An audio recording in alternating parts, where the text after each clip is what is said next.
के बाद अपने बच्चे का भविष्य कैसे बनाएं। इसके लिए हिसार से एग्रीकल्चर विषय की जानकारी के लिए चौटाला गांव में रखा गया एग्रीकल्चर का सेमिनार, जिसमें बताया गया कि कैसे 10th के बाद आपके बच्चे अपना करियर बना सकते हैं। क्योंकि आपको बता दें कि एग्रीकल्चर में बहुत से स्कोप हैं। अगर बात की जाए गवर्नमेंट जॉब की बात की जाए तो agriculture specialist officer, NABARD, SC food safety officer, FCI, state food safety forest officer, ADO, HDO, research scientist, agriculture professor agriculture विषय को लेकर ही बन सकते हैं। Agriculture University, which is Asia's #1 university.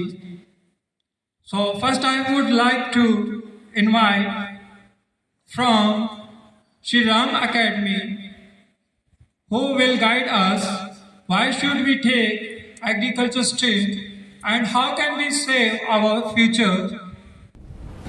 Sir, आज आप हिसार से पहुंचे हैं और आज आपने चौटाला गांव में एग्रीकल्चर सेमिनार रखा है, तो आपका मेन उद्देश्य क्या है?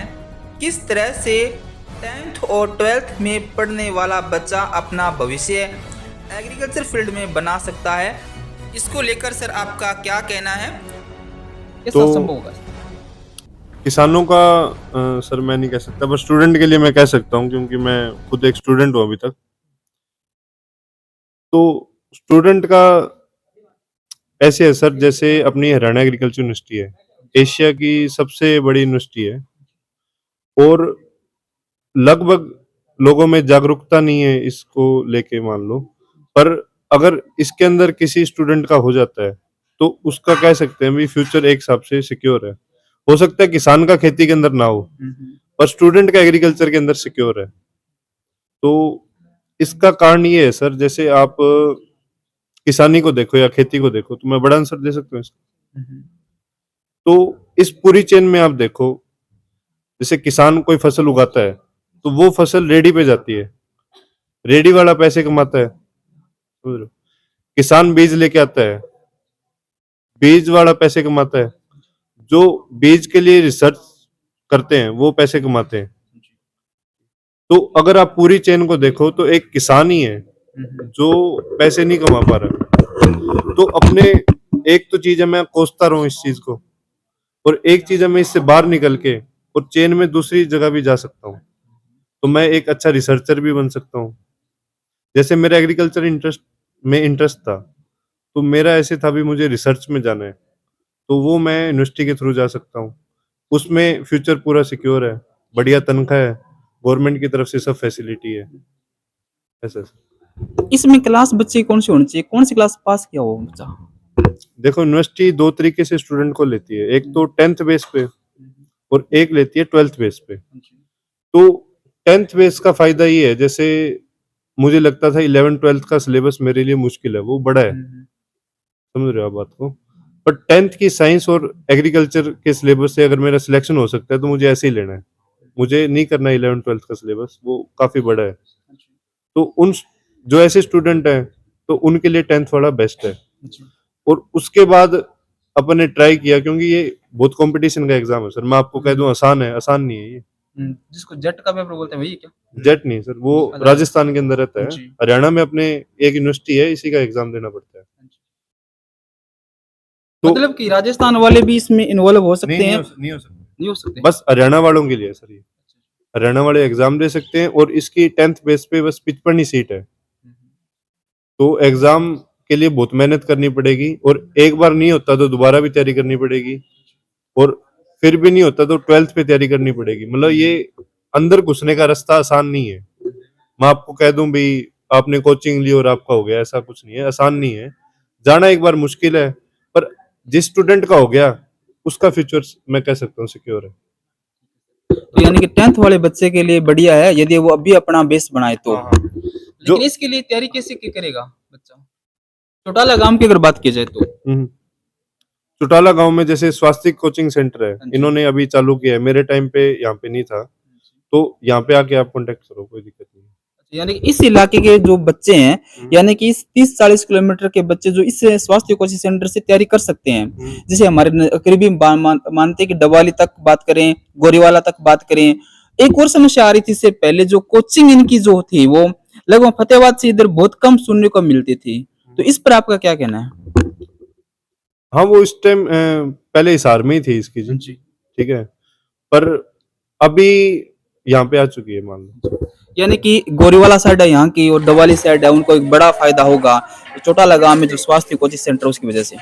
हाँ, इसमें फायदा होगा जी, क्योंकि हर किसी पे इतने पैसे भी नहीं है वो हिसार जा सके, और सबको मान लो मुआवजे भी को नहीं मिले। कोचिंग करवाने का जो प्रोसीजर होगा किस प्रकार से होगा? कोचिंग जैसे ऑनलाइन जैसे प्रोजेक्टर पे क्लास चलेगी जी हिसार से चलेगी। हाँ हाँ वो यहाँ पे सुविधा मिलेगी। हाँ, वो यहाँ पे सुविधा मिलेगी, और जो मटेरियल है वो हिसार से आएगा सब। अब बात करते हैं सर कि यदि कोई एग्रीकल्चर कर लेता है, बीएससी कर लेता है, तो उसको गवर्नमेंट जॉब में जॉब कौन कौन सी उसके लिए? गवर्नमेंट जॉब ऐसे नहीं रहता अभी, ये गवर्नमेंट जॉब अभी एग्जाम दे लो जाके, उसका मतलब भर्ती आवे मान लो जी, जब जो एग्जाम आ रहा है उसकी फॉर्म भर के और उसका एग्जाम दिया जाता है। जैसे एडीओ का भी 5-6 महीने बाद आने वाला है। हाँ, वो 14-15 काफी वैकेंसी ऐसी है जो गवर्नमेंट वैकेंसी उसके लिए। हाँ हाँ, ठीक है, और प्राइवेट सेक्टर तो है ही है। प्राइवेट सेक्टर है ये, वो ठीक तो है। हर साल का है मान लो, और जैसे एएफओ एग्जाम है बैंक का, वो भी हर साल का है। हाँ हाँ। Thank you sir. सर नमस्कार। नमस्कार। क्या नाम है सर आपका? सचिन सर। सर ये जो बच्चे 10th में पढ़ रहे हैं, इनके लिए लास्ट डेट कौन सी है फॉर्म भरने की? क्या प्रोसीजर है? अच्छा, अभी तो जैसे अगर एंट्रेंस एग्जाम की बात करें, जो एचएयू का एंट्रेंस एग्जाम है वो जुलाई के मिड में होता है। तो जो अभी बच्चे 10th कर रहे हैं तो उनके एग्जाम होते ही वो अपनी तैयारी शुरू कर सकते हैं स्वास्थ्य कोचिंग सेंटर पे। फॉर्म भरने का कोई टाइमिंग? इसका जैसे सर एकेडमी का फॉर्म भरने का टाइम है 28 फरवरी तक, और जब एचयू के एग्जाम वो फॉर्म निकलेंगे तो वो साथ के साथ एकेडमी में बताते रहेंगे कि कब निकले हैं। तो जैसे अब रजिस्ट्रेशन हो गया 28 से पहले, तो उसके बाद जब 10th के एग्जाम हो जाएंगे, उसके एग्जाम होते ही बच्चा तैयारी कर सकता है।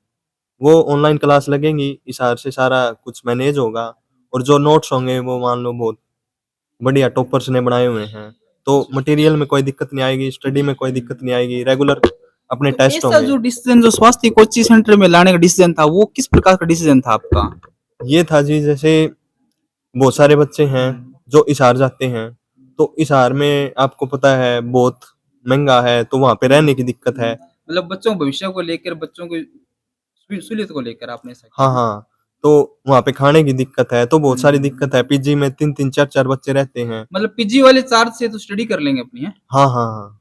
Thank you sir. जो आज का जो प्रोग्राम रहा, इतनी भारी संख्या में स्टूडेंट भी पहुंचे, पेरेंट्स भी पहुंचे, और भी गांव से किसान वर्ग भी पहुंचा, इनके बारे में सर आपका क्या कहना है? जो कि चोटाला गांव के शीतल हाई स्कूल में प्रोग्राम रखा, कैसा लगा आपको? जी, बहुत ही अच्छी तरीके से इन्होंने मैनेज किया, और जितने भी लोग आए मैं उनका पूरा धन्यवाद करना चाहता हूँ, और शीतल जो स्कूल है उसका भी धन्यवाद करना चाहता हूँ। Thank you sir. Akash sir, few word tell me about this program. Actually, we organized this program for the students for guidelines. Actually, we have some doubts for future for students, so we want everybody should guide what should they do in future. That's why we organized this program. It's organized by Shita School, you know very well. So because we want to give some good opportunities in our area, everybody should success in their life. So I hope they should take admission in this kind of opportunities like coaching center. They can get online classes. They not need to go too far. स्वास्थ्य coaching centre. Swasti Coaching Center, you know very well. So they can take the admission in Swasti Coaching Center. Some students we are watching, they are going too far and they are spending too money in their life. So it's good for the students. There's not need to go anywhere. So I hope everybody will take the admission. So that is our target to organize this seminar. आपका क्या नाम है? पूजा। पूजा, आपको जो आज sir जो बाहर से आए एग्रीकल्चर की जानकारी दी है, वो आपको कैसी लगी? सर मुझे बहुत अच्छा लगा, उन्होंने हमें यहाँ पे आके बहुत मोटिवेट किया और हमें अपने करियर के बारे में आगे एग्रीकल्चर में क्या क्या कर सकते हैं, क्या क्या स्कोप है, उनके बारे में हमें पता चला। आप कौन सी क्लास में पढ़ते हैं? 12th क्लास में। अपना आगे करियर कैसे बनाएंगे आप? मुझे एग्रीकल्चर फील्ड में जाना है रिसर्च के तौर पर। तो इंसार यूनिवर्सिटी ऐसे की सबसे टॉप यूनिवर्सिटी है और वहाँ पे एडमिशन लेने के लिए मुझे इंसार नहीं जाना पड़ेगा, स्वास्थ्य कोचिंग सेंटर में ये हमें कोचिंग मिलेगी, प्रोवाइड होगी। सबसे बड़ा बेनिफिट ये है कि वो हमें इंसार में ना जाके चौटाला के स्वास्थ्य कोचिंग सेंटर में प्रोवाइड होगी। आपका नाम? मेरा नाम रितु है, मैं 12th क्लास की स्टूडेंट हूँ।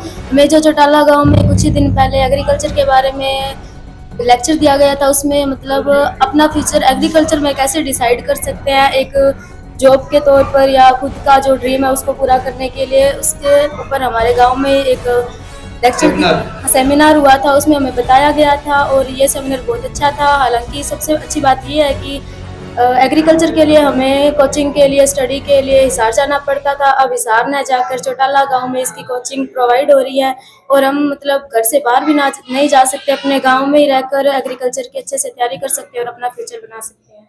चौटाला गांव में कहाँ पे होगी ये तैयारी? स्वास्थ्य कोचिंग सेंटर है चौटाला गांव में, वहाँ पे होगी। सर मेरा नाम काव्य है, मैं क्लास 12th के अंदर अभी स्टडी कर रहा हूँ और अभी जिस तरह मैं उस दिन सेमिनार था एग्रीकल्चर का, मैं वहाँ पे आया और सर ने एग्रीकल्चर के बारे में बहुत अच्छा बताया कि उसके अंदर बताया कि +2 के बाद अपने एग्रीकल्चर फील्ड के अंदर जाके इजीली जॉब ले सकते हैं और उसके अंदर जॉब में अपने और गवर्नमेंट जॉब भी बहुत ही इजीली ले सकते हैं अपने। सर मुझे इसमें सबसे ज्यादा फायदा ये है कि हिसार जाके मुझे एग्रीकल्चर की क्लासेस लेने की जरूरत नहीं है, वो अब चौटाला में मुझे स्वास्थ्य कोचिंग सेंटर के अंदर उपलब्ध है। सिमरन। सर ने जो आपको एग्रीकल्चर के बारे में जानकारी दी वो कैसी लगी? सर ने जो एग्रीकल्चर की क्लासों के बारे में जानकारी दी वो मुझे बहुत अच्छी लगी। मैं एग्रीकल्चर में अच्छा बनाना चाहती हूँ, तो मुझे अब +2 के हिसार कोचिंग लेने की आवश्यकता नहीं है। मैं स्वास्थ्य कोचिंग सेंटर चौटाला में एग्रीकल्चर की क्लासेस करती हूँ, कोचिंग लूँगी।